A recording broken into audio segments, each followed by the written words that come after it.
உண்மையாகவே அவளிடம் நிறைய கோபங்கள் இருக்கிறது. ஏன் அவளினுடைய வாழ்க்கை மட்டும் இப்படி ஆகி போனதென்று அவளுக்கு நிறைய கோபம் இருக்கிறது. அவள் அப்படி ஒன்றும் எந்த பெரிய தவறையுமே இங்கு செய்துவிடவில்லை.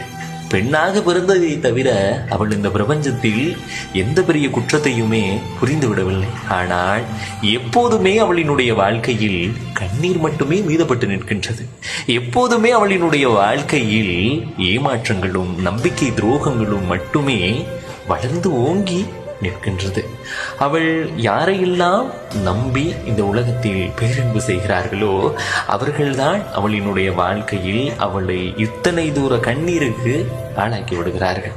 பாவம், அவள் என்ன செய்வாள்? அவளுக்கு தெரிந்தது எல்லாம் அவளை ஏமாற்றியவர்களையும் ஏற்றுக்கொண்டு மீண்டும் அரவணைத்து கொண்டு அன்பு செய்ய மட்டுமே அவளுக்கு தெரியும்.